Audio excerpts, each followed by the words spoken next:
I don't think that's true, right? Mm-hmm. People will get very excited about why we're here and the result that we're here to offer our clients. Nobody will care about tasks as much as I do, but they will care about the end result. So I Mm-hmm. want to make sure that people know that what they're doing is contributing to the end result for the client, the mission that we're on. Welcome to Biz Help for You, the show that saves you the expensive learning curve by providing advice from industry experts in every facet of the entrepreneurial journey. Too many small businesses collapse. According to the U.S. Census Bureau, 20% fail within their first year, and less than 35% make it to their 10th anniversary. The goal of this podcast is to change that statistic. So if you're interested in learning more to be a successful entrepreneur, tune in today. Let me tell you a little bit about my guest today. Eden Lovejoy is transforming business management with her virtual GM Matrix, a groundbreaking system that redefines traditional leadership structures. By enabling teams to take on general management roles, her approach fosters greater ownership, engagement, and accountability. This shift allows business owners to step away from daily operations and focus on strategic growth, all while building a more collaborative and energized workplace culture. Today, Eden will share insights on implementing a structured system that empowers teams, enhances operational efficiency, and supports long-term business success. So Eden, welcome to the show. Thank you so much, Candy. Glad to be here. Well, I am going to be asking you plenty of questions on this topic, but before I get into the subject matter, I'd actually love for you to share your journey and what inspired you to help entrepreneurs with this aspect of their business. You know, my story goes way back to my childhood. I was the oldest of four children, and my mom was, she was searching for the answer in San Francisco in the 70s. And so we had a lot of change, a lot going on all the time. This is the new idea, that's the new idea. Everything was always changing. And so I had that life experience of wanting to have some continuity and some consistency. And as I grew into, entered the workforce, and I just very quickly realized that a small business is kind of like that, where an owner is wanting to do the best for the team. And a lot of times that looks like a lot of change and a lot of this idea and that idea. And so I have a heart for the team that's looking for that direction, and a heart for the owner who's looking to, build this most successful dynamic for the team. And so what over time, as I think you do things automatically at first, and then you have that aha moment where you look back and say, it all makes so much sense. What I love to do with client companies is bring order and high efficiency and performance out of seeming chaos that is the result of organic growth. So yeah, it's kind of my life story. Nice. Well, I know you're talking, and we mentioned in the bio too that you created this matrix. So I would love for you to tell us too, like what inspired you to actually look at what is going on and create this matrix to help transform businesses. So always from the beginning, from the 90s, I knew I wanted to work with a small business profile of company, and I always had a drive to want to help as many companies as possible. My skill set, I tell people I'm a general manager by craft and inclination. I love leveraging the team to get the highest results. I love the day-to-day. I love the challenge and diversity of small business. Well, what I noticed over time, so I'm a business owner myself. I own 3 separate operating companies and a 4th brand. And, from a bookkeeping practice to a home care company, what I realized is that a lot of the management systems and tools are, a lot of the needs are the same. So what my idea was, how can we build in the skill set of what I bring to the table to client companies without needing to hire an individual for that position? Because a lot of my clients, have a need for leadership in the company, but they don't have the budget or the need for a full-time executive. So Mhm. that was the curiosity. And then I just started taking apart what it is that I do when I come into a company. How do I organize myself? How do I like translate what I'm good at into a set of tools that can be uh, established in the team so that we get the same result without having to bring in a specific individual to run the show. Mhm. So how would you do that then? So a lot of times people, when they are saying, well, I need to get things off my plate, they do hire someone to come in and, take over those responsibilities. But you're saying, well, maybe you don't want to have to hire someone, or maybe you don't have the capability to hire someone right now. So how would that even work? Well, and I work with people who have hired one or more people. But the idea is that when we hire people, often as owners, we don't get less busy. We think we'll be less busy when we bring more people on the team, but in fact, we get even more busy because now we still have a scope of our own work and focus, and then we have team members who are asking us for guidance Mhm. and direction, and right, we start to feel like nibbled to death by ducks. Where it's constant more Q&A, more Q&A. And so what we want to do is to build a framework of decision making for our team so that they can make decisions. Like my goal is always that the team will make the same decision that I would make if I was in the room, even if I'm on vacation. Mhm. So we build intentional culture with a very clearly articulated mission and vision and values. We align the team with that mission and values that help us make decisions. And we ensure that every position knows how their accountability, their responsibility area ties to the vision or the goals of the company. And we start to build the energy of people making right decisions and adding to and contributing to our goal without us, Mhm. necessarily delegating. And I think maybe it's helpful. Up until now, we've thought that there's two options to manage a company or a team of people in a company. One is to do it ourselves as owners. We feel like that's got to be our job. The second is to hire somebody to do it for us. What I'm suggesting is there's a third option, that we work with the team. Instead of working on the team, we work with the Mhm. team to build in the peer accountability for growth and focus that a manager would bring in if they were there. Mhm. Mhm. Actually, it sounds very familiar to what I've actually been doing in my own company too, because I was saying, I'm the bottleneck in the company. If everything has to wait for me, and, if I had to get away, I don't want people to feel like they can't do things, or, the company's not going to run efficiently. So we've actually been implementing this in the company, and we do have where people can ask each other, what do you think about this? I have a question. How would you do this? And they actually are helping each other. And then, of course, have an operations manager they can go to as well too. But we've been implementing it and teaching new things as we, have things come up. Like every time I test, like I'll go away. I've gone away for between 1 to 4 weeks, right? Just to see how things operate without me. And were there challenges? What were the challenges? What can we do to fix it too? So it's important. And I think a lot of people listening might be thinking, well, it's not really possible. I have to be there to run the company, right? And so do you want to maybe talk about that mindset of where the entrepreneur thinks, no one's going to care as much as I do, or I have to be there to answer all the questions because they might not get it right? What would you say to someone who's thinking it's just not possible? Well, a couple things. One of the best pieces of advice I got early in my career before I hired my first employee was if I could stand to have it done 80% of how I would do it, then it would be okay for me to hire staff. And if not, then I just should give up on the idea altogether.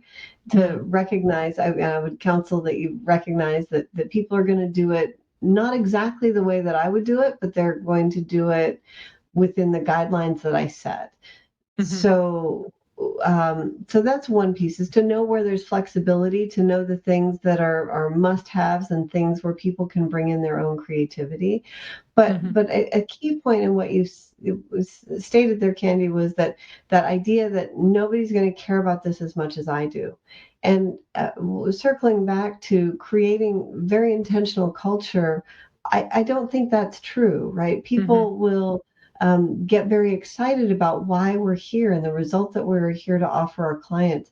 Nobody will care about tasks as much as I do, but they will care about the end result.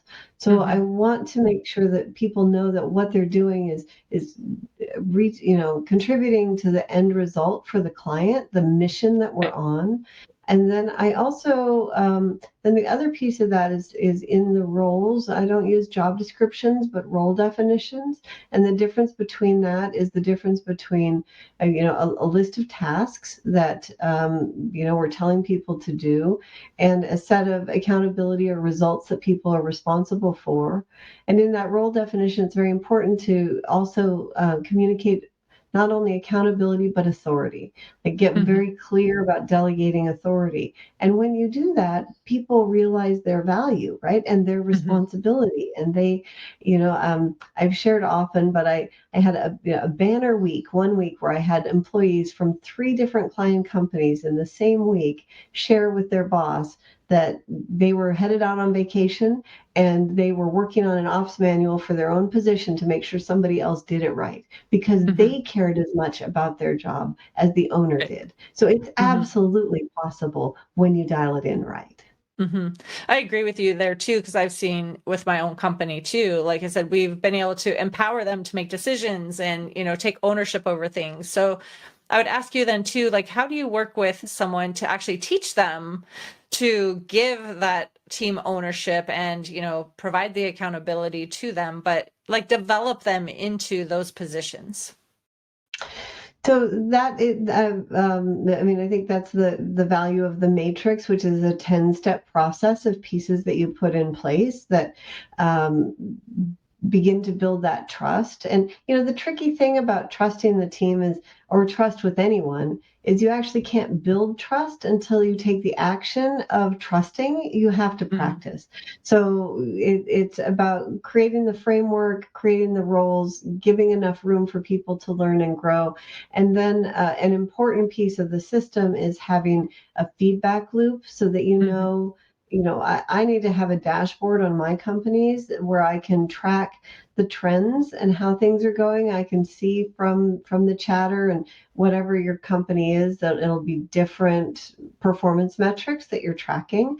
But we do need to have a consistent way to be able to scan the horizon, see what's going on, and feel confident that we're seeing things that might be going off the rails well before they cause any negative consequences.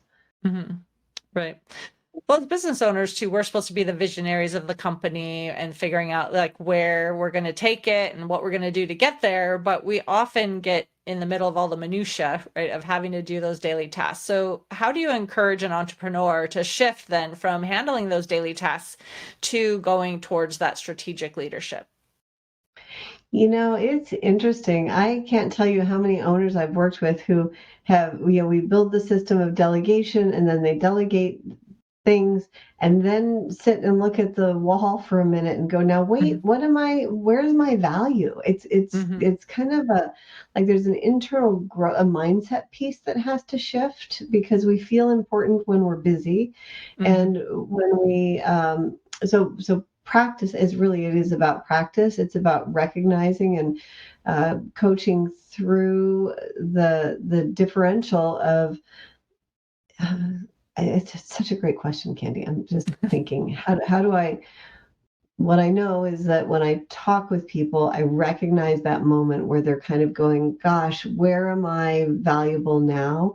And then we get to move into some of those questions. Well, where do you want to go next? Right? We can start to just ask the questions and schedule the time now you have time to think.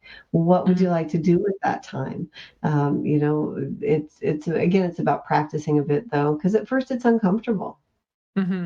It's not always easy to move in there, especially if we've just been in that task rabbit mode, right? Where we're just accomplishing things and we're doing all the work that's required for, our client, the things that we have to provide to them or whatever that is, right? And so to stop and actually think about that strategic growth and the planning, it's not always easy because we have so much on our plate, right? But as you're saying, when you hire someone or you train your team that you already have to start taking the responsibility and giving them permission, right? And teaching them like what's in your head. Because I think that's what happens a lot of times too. I mean, that would be my guess. You could like tell me what you think too. But a lot of owners have the things in their heads and then expect someone to, if they're like, okay, take over this task, but they don't really give them the instruction, then they might not do it very well. And then the business owner might be like, well, see, I should have just done it myself, right?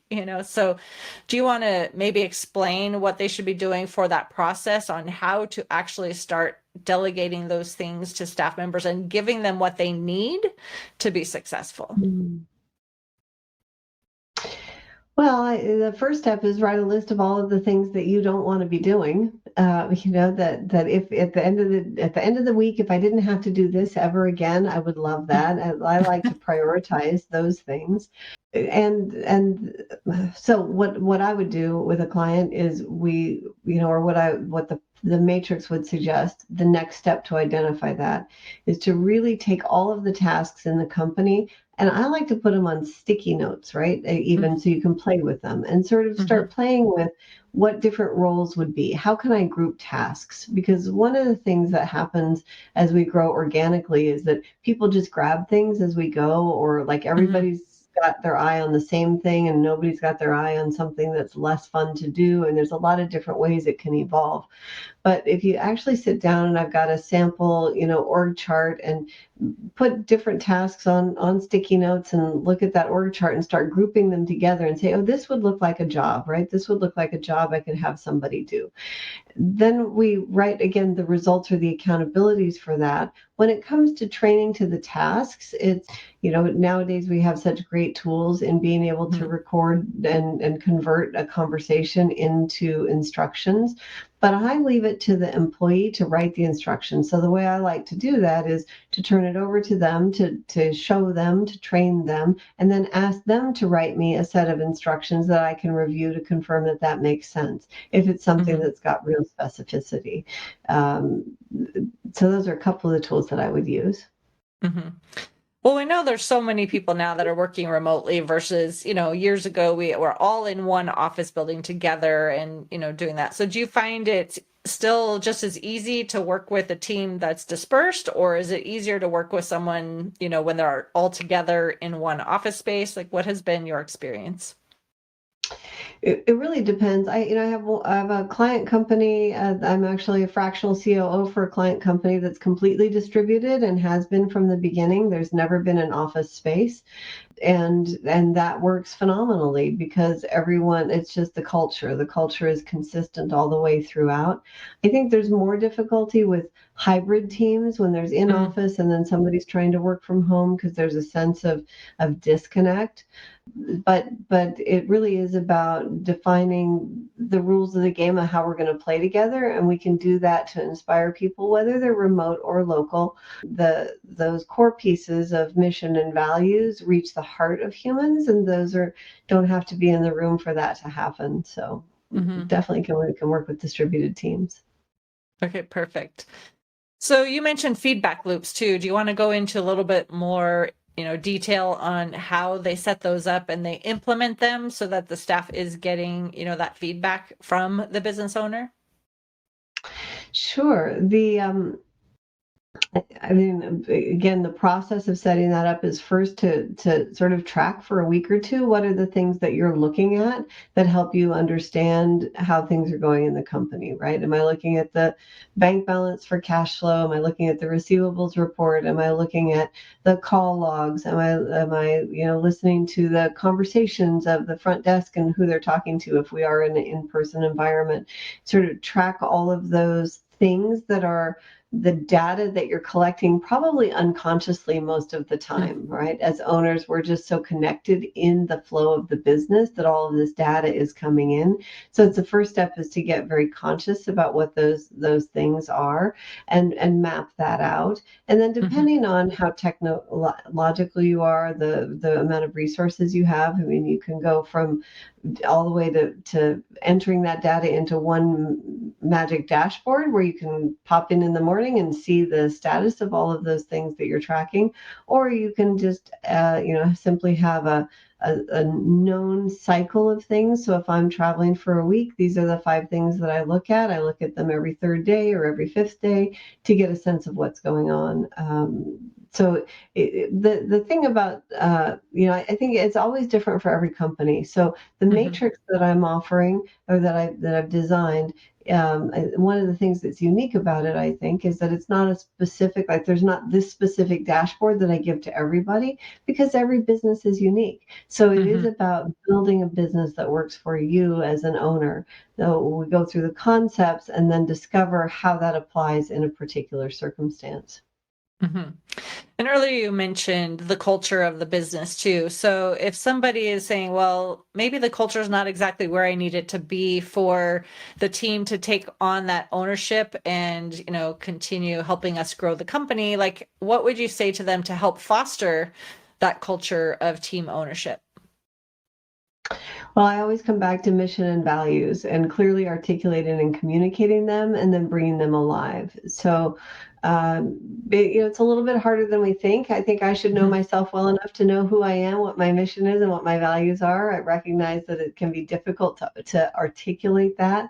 That's something that I love to do for clients. So I do that done for you. We'll do an interview and I can craft that, the mission and values. Well, with that, when we define the values, especially, we define the behaviors that go with them. Like values are an agreement about how we're going to work. And then we can, when we roll that out to the team, we start to talk about it. And it moves us from a position of, like, I'm correcting you, you've got it wrong, to, hey, can you look at this with me? And we want to be more consistent with our values. Can we look at this together? And when we do that, that starts to shift the culture into the place. It becomes intentional. I heard one of the founders of Travelocity said, culture is a contact sport. And I love that so much because so often it's not, right? It's accidental or incidental. It just is kind of what occurs. But when we get very intentional about the culture that we want, then we can drive that shift.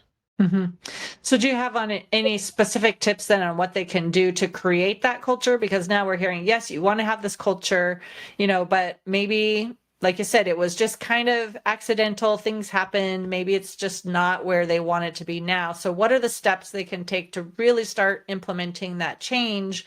And obviously that could impact the team. Like maybe someone doesn't like what's happening. And so there maybe need to be some team changes too. But what would they do, like, to do step 1, step 2, to really start doing what they need to change that culture?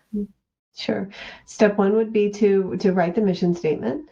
Step 2 would be to write the set of values. Step 3 would be to have a launch party and let everybody know what those are, and communicate that to everyone. And then step 4 would be to begin bringing that language into every conversation that you have with a team member. If they come and say, "Hey, Mrs. Jones is upset because we didn't show up on time," then we look at the value and say, oh,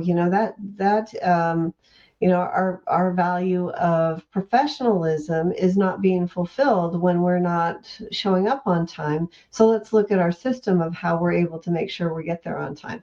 But just a random example, but the idea is that we refer specifically to the value that's at play when we're in Q&A with our employees, and that begins to get them thinking, oh, I want to check that framework before I'm making a decision or taking an action.